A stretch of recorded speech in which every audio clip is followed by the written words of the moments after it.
الحمد لله رب العالمين والصلاة والسلام على رسول الكريم وعلى آله وصحبه أجمعين.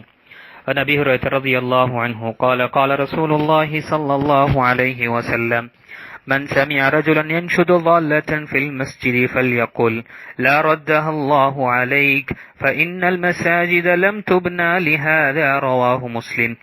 وعنه رضي الله عنه أن رسول الله صلى الله عليه وسلم قال: إذا رأيتم من يبيع أو يبتاع في المسجد فقولوا لا أربح الله تجارتك. رواه النسائي. கணித்துக்குரிய அல்லாஹ்வின் நடிகார்களே, நாம் தொடர்ச்சியாக பள்ளிவாசல்களுடைய ஆதாபுகளையும் ஒழுக்கங்களை பற்றி நாம் பார்த்து வருகின்றோம். இன்று பார்க்கக்கூடிய ஹதீஸ் எண் 268 மற்றும் 9. இதில் நபிகள் நாயகம் ஸல்லல்லாஹு அலைஹி வஸல்லம் கூறினார்கள்: எவர் தன்னுடைய தொலைந்து போன பொருளை பள்ளிவாசலில் கூக்கலிட்டு தேடுகின்றாரோ அவரை நீங்கள் பார்த்தீர்கள், கேட்டீர்கள் என்றால் அல்லாஹ் உமக்கு அதை கிடைக்காமல் ஆக்குவானாக என்று கூறுங்கள். ஏனென்றால் பள்ளிவாசல் இதற்காக கட்டப்படவில்லை என்று நபி ஸல்லல்லாஹு அலைஹி வஸல்லம் கூறினார்கள். பொதுவாக இந்த ஹதீஸில் மஸ்ஜிதுகளுடைய ஆதாபுகளையும் சட்டங்களை பற்றி சொல்லப்படுகின்றது. தொலைந்து போன பொருட்களை மஸ்ஜிதில் தேடுவது என்பது தடுக்கப்பட்டது. ஏனென்றால் இது ஏன் சொல்லப்பட்டது? பொதுவாக நபி ஸல்லல்லாஹு அலைஹி வஸல்லம் காலத்தில் பார்க்கும் பொழுது ஏதாவது தொலைந்து விட்டது என்றால், வெளியே தொலைந்து விட்டது என்றால், அவர்கள் பள்ளிவாசலில் மக்கள் சேரக்கூடிய இடமாக இருக்கின்றது. அங்கு வந்து கேட்பார்கள், யாராவது என்னுடைய கால்நடையை பார்த்தீர்களா, என்னுடைய காசை பார்த்தீர்களா, என்னுடைய பொருளை பார்த்தீர்களா என்று அவர்கள் கேட்பார்கள். அப்படி இருக்கும் பொழுது நபி ஸல்லல்லாஹு அலைஹி வஸல்லம் கூறினார்கள், இந்த இப்படிப்பட்ட மனிதர் சொல்லும் பொழுது அல்லாஹ் உனக்கு அதை திருப்பி தராமல் இருக்கட்டும் என்று நீங்கள் சொல்லுங்கள். பிறகு எதற்காக மஸ்ஜிது கட்டப்பட்டது என்றும் நீங்கள் தெரியப்படுத்துங்கள். ஏன்னா மஸ்ஜிது கட்டப்பட்டது என்பது எதற்காக? அல்லாஹை திக்ர் செய்வதற்கும், அல்லாஹை துதிப்பதற்கும், தூய்மைப்படுத்துவதற்கும், தொழுகையை நிறைவேற்றுவதற்காக தான். இங்கு கூக்கலிட்டு தொலைந்து போன விஷயத்தை தேடுவது என்பது கிடையாது. அங்கு சொல்லக்கூடியவருக்கு ஒருவர் சப்தமிட்டு உறக்கத்தில் கூறுகின்றார் என்றால் அவருக்கு இந்த வார்த்தை, அல்லாஹ் உனக்கு இந்த தேடக்கூடிய விஷயம் திருப்பி தராமல் இருக்கட்டும் என்று கூறிய பிறகு அவருடைய ஆறுதலுக்காக சொல்லக்கூடிய வார்த்தை என்ன? பள்ளிவாசல். இந்த பள்ளிவாசல்ல இப்படி நாம அறிவிப்பு செய்வது என்பது அல்லது கூக்கலிடுவது என்பது இது தோதுவானது கிடையாது என்று அவருக்கு தெரியப்படுத்த வேண்டும். ஏனென்றால் அவருடைய மனசு புண்படாத அளவுக்கு நாம் செய்ய வேண்டும். ஏனென்றால் நபி ஸல்லல்லாஹு அலைஹி வஸல்லம் இந்த ஹதீஸில் கூறியிருக்கின்றார்கள். இரண்டாவது ஹதீஸ், பள்ளிவாசலில் வியாபாரம் செய்வதும் வாங்கல் கொடுக்கல் செய்வதும் என்பதும் தடுக்கப்பட்டது. ஏனென்றால் வியாபாரம் கொடுக்கல் வாங்கல் என்பது இதுவும் தடுக்கப்பட்டது. அதனால் நபி ஸல்லல்லாஹு அலைஹி வஸல்லம் கூறினார்கள், எவரேனும் பள்ளிவாசலில் வியாபாரம் செய்த வண்ணம் விற்று வாங்கி கொண்டிருப்பதை நீங்கள் கண்டால் அவரை நோக்கி அல்லாஹ் உமக்கு வியாபாரத்தில் லாபம் இல்லாமல் ஆக்கட்டும் என்று கூறுங்கள் என்று கூறினார்கள். ஆக பள்ளிவாசல் இதிலும் சொல்லப்பட்டது, பள்ளிவாசல் இது பிசினஸுக்காகவோ வியாபாரத்திற்காகவோ கட்டப்பட்டது கிடையாது. பள்ளிவாசலுக்கு வெளியே யாராவது செய்கின்றார் என்றால் அது பள்ளிவாசலுடைய சட்டத்தில் வராது. உள்ளே அவர் செய்கின்றார் என்றுதான் அங்கு இந்த விஷயங்கள் சொல்லப்பட்டிருக்கின்றது. ஆக எதுவாக விற்கட்டும் பள்ளிவாசலுக்கு வெளியே தான் அது விற்கக்கூடியதாக இருக்கின்றது. இந்த விஷயத்துல நாம் யோசிக்கக்கூடியதா இருக்கும். பள்ளிவாசலில் ஒருவர் கடனை அடைக்க விரும்புகின்றார், கடனை கொடுக்க விரும்புகின்றார் என்றால் அது எந்த ஒரு குற்றமும் இல்லை. ஷேக் உசைமீன் ரஹிமஹுல்லாஹ் அது ஏனென்றால் அவர் தன்னுடைய பொறுப்பை ஒப்படைக்கின்றார். அது பொறுப்பை முழுமைப்படுத்துவது என்பது அது அனுமதிக்கப்பட்டதாக இருக்கின்றது. அதனால எந்த ஒரு குற்றம் இல்லை. இங்கு தடுக்கப்பட்டது வியாபாரம், கொடுக்கல் வாங்கல் வியாபாரம் செய்வதும் வியாபாரத்தை பற்றி பேசுவதும் நாம தவிர்த்து கொள்ள வேண்டும். என்றால் வியாபாரம் செய்வது என்பது பள்ளிவாசலில் அது பரக்கத்தை பறிக்கக்கூடிய நிலைமை ஏற்படும்.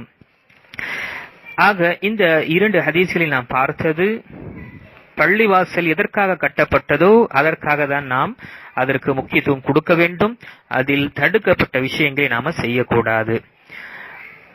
இந்த விஷயத்துல பள்ளிவாசலில் நம்முடைய சாவி அல்லது ஏதாவது ஒரு பொருள் நாம விட்டு விட்டோம், அங்கு வாட்சோ அல்லது ஏதோ விட்டுவிட்டோம் என்றால் அங்கு எப்படி என்று பார்க்கும் பொழுது அந்த இடத்துல இன்ஷா அல்லாஹ் குற்றம் இருக்காது. ஏனென்றால் தொலைந்தது அந்த பள்ளிவாசலில் தொலைந்திருக்கின்றது. அது இமாம் அவர்கள் செய்வார்கள். ஒவ்வொருவரும் தனிப்பட்ட முறையில் அவர்கள் செய்ய மாட்டார்கள். இமாம் அவர்கள் அவர்கள் தேவை அவர் உணரும் பொழுது அதை அவர்கள் தெரியப்படுத்தி விடுவார்கள். ஒருவருடைய சாபி அல்லது ஒருவருடைய பொருள் விடுபட்டிருக்கு, தேவை இருக்க உரிமையாளர்கள் பெற்றுக்கொள்ளவும் என்று கூறுவது என்பது இன்ஷா அல்லாஹ் அனுமதிக்கப்பட்ட, அது எந்த ஒரு குற்றம் இல்லை. இங்கு வெளியே தொலைந்த விஷயத்தை பள்ளிவாசலில் தேடுவது இங்கு தடை செய்யப்பட்டிருக்கின்றது. இதை நாம் அறிந்து கொள்ள வேண்டும். அதற்கு பிறகு ஹதீஸ் ஹக்கீம் பின் ஹிசாம் ரலியல்லாஹு அவர்கள் அறிவிக்கின்றார்கள், நபிகள் நாயகம் ஸல்லல்லாஹு அலைஹி வஸல்லம் கூறினார்கள், லா துகாமுல் ஹுதூது ஃபில் மஸாஜித் வலா யுஸ்தகாது ஃபீஹா. பள்ளிவாசல்களில் பெரும் தண்டனைகளும் நிறைவேற்றப்படாது, அதே போல கொலை பழியும் தீர்க்கப்படாது, கிசாசும் எடுக்கப்படாது என்று நபி ஸல்லல்லாஹு அலைஹி வஸல்லம் கூறினார்கள்.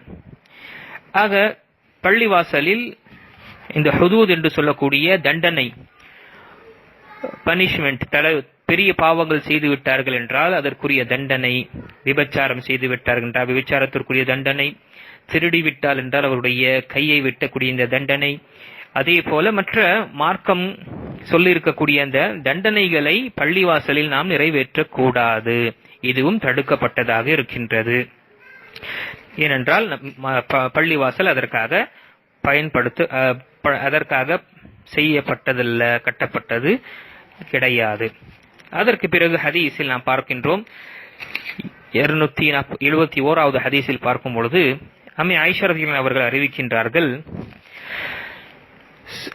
அகல் போரின் போது சாத் பின் முஆத் ரலியல்லாஹு அவர்களுக்கு காயம் ஏற்பட்டது. அதனால் நபி ஸல்லல்லாஹு அலைஹி வஸல்லம் அவர்களுக்கு அருகிலே இருந்து அவர்களுடைய நிலையை அறியுவதற்காக பள்ளிவாசலில் ஒரு கூடாரத்தை ஒன்று கட்டினார்கள், அமைத்தார்கள். ஆக இந்த ஹதீஸில் நாம் அறியக்கூடிய விஷயம், பள்ளிவாசலில் கூடாரம் கட்டுவது என்பது அனுமதிக்கப்பட்டது. குறிப்பாக சிகிச்சைக்காக அல்லது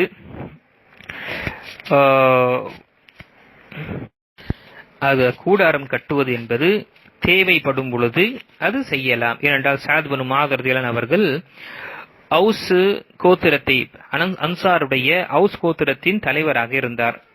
நபி ஸல்லல்லாஹு அலைஹி வஸல்லம் அவர்களை நலம் விசாரிப்பதற்காக மஸ்ஜிதிலே கூடாரத்தை வைத்து அவர்களுக்கு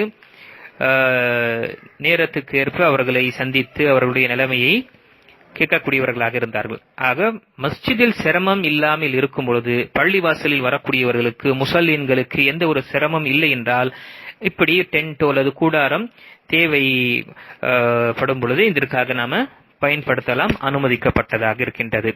அதே போல 272வது ஹதீஸில் அம்மை ஆயிஷா ரலியல்லாஹு அறிவிக்கக்கூடிய ஹதீஸில் பள்ளிவாசலில் ஈட்டிகளை எரிந்து வீர விளையாட்டுகள் நடந்து கொண்டிருந்த அபிசீனியர்களை நான் வேடிக்கை பார்த்து கொண்டிருந்தேன். நபி ஸல்லல்லாஹு அலைஹி வஸல்லம் அவர்கள் என்னை மறைத்து கொண்டிருந்த நான் அதை பார்த்தேன். ஆக இந்த ஹதீஸிலும் அறியக்கூடிய விஷயம், பள்ளிவாசலில் இத மாதிரி குறிப்பாக வீர விளையாட்டுகளை செய்வது என்பது இதுவும் அனுமதிக்கப்பட்டதாக இருக்கின்றது.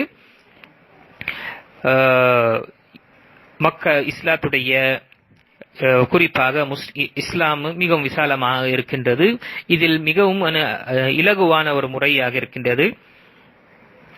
இது நசாராக்களும் யூதர்களுடைய மார்க்கம் கிடையாது. இதில் அல்ஹம்துலில்லாஹ் தஆலா மிகவும் இலகுகளை அல்லாஹ் தஆலா ஏற்படுத்தி இருக்கின்றான். இப்போ இந்த ஹதீஸில் நாம் அறியக்கூடிய விஷயம், பெண்கள் ஆண்களுடைய இந்த வீர விளையாட்டுகளை பார்க்கலாம், பெண்கள் ஆண்களை பார்க்கலாம் என்ற இந்த ஹதீஸில் நாம் அறிந்து கொள்ளலாம். ஆனால் ஆண்கள் பெண்களை பார்ப்பது என்பது தடை செய்யப்பட்டது. ஆண்கள் தன்னுடைய பார்வையை அந்நிய பெண்களிலிருந்து பார்வையை அவர்கள் தாழ்த்திக் கொள்ள வேண்டும் என்று மார்க்கம் நமக்கு கட்டளையிட்டிருக்கின்றது. குர்ஆனில் அல்லாஹ் தஆலா இதை கடமையாக்கி இருக்கின்றான். ஆனால் பெண்கள் பார்க்கலாம், ஆண்களை பார்க்கலாம். அவர்கள் ஏனென்றால் பெண்கள் ஆண்களைப் போல கிடையாது என்று இங்கு ஷேக் உசைமீன் ரஹிமஹுல்லாஹ் அவர்கள் இந்த ஹதீஸின் மூலமாக எடுத்திருக்கின்றார். ஏனென்றால் அம்மே ஆயிஷா ரலியல்லாஹு அவர்கள் நபி ஸல்லல்லாஹு அலைஹி வஸல்லம் பின்னால் நின்று அவர்கள் வீர விளையாட்டு அபிசீனியாக்கள் ஹபஷாக்கள் செய்யக்கூடிய இந்த வீர விளையாட்டுகளை ஈட்டு எண்ணெய் விளையாடுகளை அவர்கள் பார்த்து கொண்டிருந்தார்கள். நபி ஸல்லல்லாஹு அலைஹி வஸல்லம் அவர்கள் மௌனமாக இருந்தார்கள். எதுவரை அம்மை ஆயிஷாவே போதும் என்று கூறவில்லையோ அதுவரை நபி ஸல்லல்லாஹு அலைஹி வஸல்லம் அவர்களை பார்க்கும் அவர்களுக்கு அனுமதி கொடுத்தார்கள். இந்த ஹதீஸில் ஆக ஒரு பெண் இச்சையின்றி எந்த ஒரு தவறான ஒரு எண்ணமின்றி ஒரு ஆணை பார்ப்பது என்பது அனுமதிக்கப்பட்டதாக இருக்கின்றது. இங்கு மூன்றாவது விஷயம் அறிவது என்பது நபி ஸல்லல்லாஹு அலைஹி வஸல்லமுடைய பண்புகள், தன்னுடைய வீட்டார்களிடம் செய்யக்கூடிய பண்புகள், மனைவிடம் நடந்து கொள்ளக்கூடிய பண்புகளை இன்னும் அறிந்து கொள்வோம். நபி ஸல்லல்லாஹு அலைஹி வஸல்லம் பாருங்க, சுப்ஹானல்லாஹ், அம்மை ஆயிஷாவுக்கு ஹபஷாவுடைய இந்த வீர விளையாட்டை பார்ப்பதற்காக அனுமதித்தார்கள். எதுவரை என்றால் அவர்கள் ஒத்துழைப்பும் செய்தார்கள் அவர்களை பார்க்கும் அளவுக்கு. ஆக இந்த ஹதீஸில் நாம அறிந்து கொள்ள முடியும் நபி ஸல்லல்லாஹு அலைஹி வஸல்லம் எவ்வளவு பண்பு உடையவர்களாக இருந்தார்கள், தன்னுடைய மனைவியிடமும் சரி தன்னுடைய வீட்டார்களும் சரி. ஆக அல்லாஹு தஆலா இந்த மஸ்ஜிதுடைய ஆதாபுகளை நாம் அறிந்தோம். இதை நாம் பேணி காக்கக்கூடியவர்களாக அல்லாஹ் நம்மை ஆக்கியருள்வானாக. மஸ்ஜிதுடைய கண்ணியத்தை அல்லாஹு தஆலா என்றென்றும் நம்முடைய மனசில் அல்லாஹு தஆலா நிலையாக வைப்பானாக. அல்லாஹு தஆலா இந்த ஊரடங்கை விரைவாக இதை என அகற்றி திரும்பவும் நம்முடைய மஸ்ஜிதுகளை திறந்து நம்முடைய வாழ்க்கையை மஸ்ஜிதுடைய தொடர்பாக வைக்கக்கூடியவர்கள் அல்லாஹ் நம்மை இதை என ஒரு இது வாய்ப்பை அல்லாஹ் கொடுப்பானாக. அல்லாஹு தஆலா நமக்கு மஸ்ஜிதுடைய மஹப்பாவையும் மஸ்ஜிதுடைய அந்த அல்லாஹு தஆலா நம்முடைய உள்ளத்தில் என்றென்றும் வைப்பானாக. ஆமீன். வாஹிரு தவானா அனில் ஹம்துலில்லாஹி ரப்பில் ஆலமீன். அஸ்ஸலாமு அலைக்கும் வரஹ்மத்துல்லாஹி வபரகாத்துஹு.